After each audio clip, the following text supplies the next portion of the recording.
June 2020 June 2024க்குள்ள இந்த stock 700% return கொடுத்துருக்கு. ஜூலை 2024 ஜூலை 2025 வரையும் இந்த ஸ்டாக்கு 50% கிட்ட டவுன் ஆயிருக்கு. இப்போ இந்த ஸ்டாக்கு பாட்டம் அவுட் ஆகிட்டு 35% மேலே போயிருக்கு.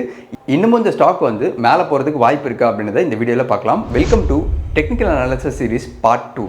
இந்த stock name Capri Global Capital Limited. இந்த ஸ்டாக்கு இருக்கக்கூடிய பிஸ்னஸ் NBFC, அதாவது நான் பேங்கிங் ஃபினான்ஷியல் கம்பெனி அப்படின்ற மாதிரி சொல்லலாம். இந்த கம்பெனி கொடுக்கக்கூடிய லோன்ஸ் என்னென்ன அப்படின்னு பார்த்தீங்கன்னா MSME loan, affordable housing loans கொடுத்துட்ருக்காங்க, கன்ஸ்ட்ரக்ஷன் ஃபினான்ஸ் லோன்ஸ் கொடுத்துட்ருக்காங்க, கார் லோன் ப்ரொவைட் பண்ணிட்டு இருக்காங்க.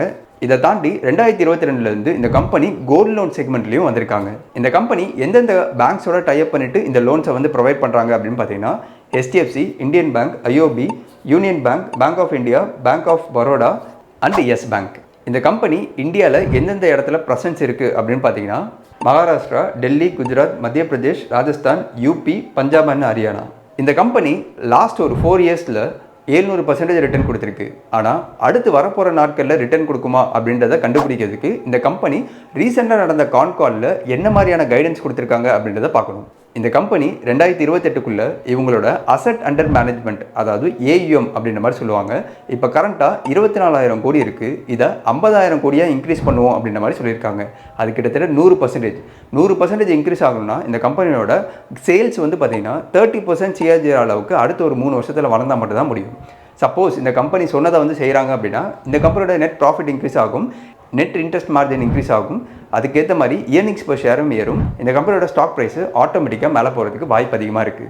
இது மட்டும் இல்லாமல் கடந்த ஒரு 10 வருஷத்தில் இந்த கம்பெனியோட சேல்ஸ் அண்ட் ப்ராஃபிட் க்ரோத் ரெண்டுமே பயங்கரமாக க்ரோ ஆகிருக்குன்ற மாதிரி சொல்லலாம். ஃபைனலாக இப்போ இந்த ப்ரைஸில் இந்த ஸ்டாக்கை வாங்கலாமா அப்படின்றதுக்கு ஒரு fundamental ratio and technical analysis படி எப்படி இருக்குன்றதை நான் சொல்கிறேன். நீங்கள் உங்களோட ஓன் டிசிஷனை எடுத்துக்கோங்க.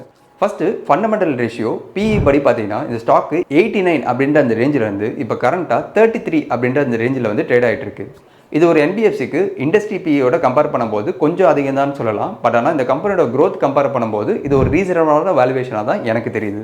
ரெண்டாவது, டெக்னிக்கல் அடிப்படையில் இந்த ஸ்டாக்கோட சார்ட்டில் கோல்டன் கிராஸ் ஓவர் நடந்திருக்கு. கோல்டன் கிராஸ் ஓவர் அப்படின்றது இந்த ஸ்டாக்கோட price 50-day moving average 200-day moving ஆவரேஜை கட் பண்ணி மேலே போச்சு அப்படின்னா அது கோல்டன் கிராஸ் ஓவர் அப்படின்ற மாதிரி சொல்லுவாங்க. அது இந்த ஸ்டாக்கில் ரீசெண்ட் ஒரு 1 வீக்காக தான் நடந்திருக்கு. ஸோ இதுக்கப்புறமா இந்த ஸ்டாக் டெக்னிக்கல் அடிப்படையில் மினிமம் 20-30% கொடுக்கறதுக்கு வாய்ப்பு இருக்குது. அகைன் இது ரெக்கமெண்டேஷனாக எடுத்துக்காதீங்க. இது ஒரு ஜஸ்ட் எஜுகேஷன் பர்பஸ்க்காக டிஸ்கஸ் பண்ணிட்டு இருக்கோம். இந்த ஸ்டாக்கில் இன்வெஸ்ட் பண்ணுறதுக்கு முன்னாடி உங்களோட ஓன் அனாலிசிஸ் பண்ணிட்டு இன்வெஸ்ட் பண்ணுங்கன்ற மாதிரி சொல்லிக்கிறேன். உங்களுக்கு இந்த ஸ்டாக்கு ஷார்ட் டேர்மில் இல்லைனா லாங் டேர்மில் ரிட்டர்ன் தர வாய்ப்பு இருக்குன்னு நீங்கள் நினைக்கிறீங்கன்னா மறக்காமல் கமெண்ட் செக்ஷனில் உங்களோட தாட்ஸ் என்ன அப்படின்றத டைப் பண்ணுங்கள். இன்ஃபர்மேஷன் உங்களுக்கு யூஸ்ஃபுல்லாக இருந்துச்சுன்னா மறக்காமல் இந்த வீடியோக்கு லைக் பண்ணி சப்போர்ட் பண்ணுங்கள்.